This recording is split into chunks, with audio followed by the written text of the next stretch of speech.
TV রাজবাড়ী খবরে আপনাদের স্বাগতম। রুবিলুর রহমান ও ইমরান হোসেন মনিমের প্রতিবেদনে সংবাদ পাঠ করছি আমি শম্পা প্রামাণিক।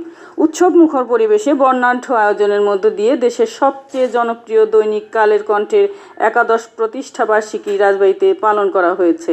আয়োজনের মধ্যে ছিল করোনাকালীন শিক্ষায় ভূমিকা রাখায় অনলাইন ক্লাস পাঠদানে সরকারি প্রাথমিক বিদ্যালয়ের 31 জন শিক্ষককে সংবর্ধনা প্রদান, মাছ বিতরণ, কেক কাটা এবং আলোচনা সভা। রবিবার দুপুরে দৈনিক কালের কণ্ঠের পাঠক সংগঠন শুভ সংঘ রাজবাড়ী জেলা শাখার উদ্যোগে রাজবাড়ী প্রেস ক্লাব অডিটোরিয়ামে আগত শিক্ষকদের মাস্ক ও রজনীগন্ধা ফুল দিয়ে স্বাগত জানানো হয়। এরপর কেক কেটে প্রতিষ্ঠাবার্ষিকীর উদ্বোধন করা হয়। সে সময় শুভ সংঘ রাজবাড়ী জেলা শাখার সভাপতি ও রাজবাড়ী সরকারি কলেজের ইংরেজি বিভাগের সহকারী অধ্যাপক সরোয়ার মোর্শেদ খান স্বপনের সভাপতিত্বে রাজবাড়ী প্রেস ক্লাব অডিটোরিয়ামে অনুষ্ঠিত হয় আলোচনা সভা।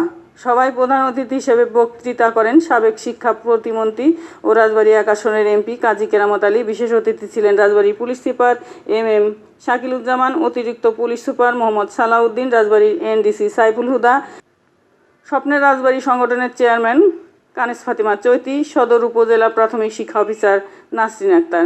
বক্তৃতা করেন শুভ সংঘ রাজবাড়ী জেলা শাখার সাধারণ সম্পাদক ও রাজবাড়ী সরকারি আদর্শ মহিলা কলেজের আব্দুর রশিদ মণ্ডল, সদস্য ও অঙ্কুর স্কুল অ্যান্ড কলেজের প্রভাষক রফিকুল ইসলাম, রাজবাড়ী সদর উপজেলার বেথুলিয়া সরকারি প্রাথমিক বিদ্যালয়ের প্রধান শিক্ষক মোহাম্মদ শাহজাহান গাজী, জেলা শহরের রাজবাড়ী টাউন মক্তব সরকারি প্রাথমিক বিদ্যালয়ের প্রধান শিক্ষক জুন কক্স।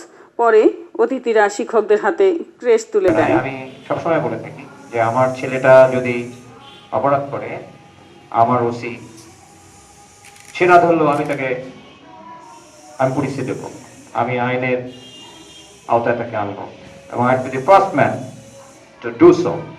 আমার সন্তান হলে, আমার ভাই হলে আমি কসুর করবো না। এটাই কিন্তু সভ্যতার মূল কথা, আইনের শাসন। আবার পুনরায় যখন স্কুল শুরু হবে, শিক্ষকদের, আপনারা যারা শিক্ষক আছেন, স্কুলের প্রধান শিক্ষক আছেন, আপনাদের চেষ্টা করতে হবে অন্তত ঝরে পড়া শিশুদের তাদেরকে স্কুলে আনার জন্য এই চেষ্টা করতে হবে, ঠিক আছে না? যাই হোক, এই করোনার মধ্যেও আপনারা অনলাইনের মাধ্যমে আপনার শিক্ষা ব্যবস্থা চালু রেখেছেন, সেজন্য আমি আপনাদের প্রতি আন্তরিক ধন্যবাদ জানাচ্ছি। আর এই যে কালের কণ্ঠ পত্রিকা, এই যে বাংলাদেশে যতগুলো পত্রিকা আছে তার মধ্যে কিন্তু প্রথম পর্যায়ে দিকে কালের কণ্ঠ অনেকটা জায়গা করে নিয়েছে বলে বিশ্বাস করি। ইউটিউব চ্যানেল টিভি রাজবাড়ী এর সংবাদ দেখুন এবং সাবস্ক্রাইব করুন, লাইক, কমেন্ট ও শেয়ার করুন। আমাদের সাথে থাকার জন্য ধন্যবাদ।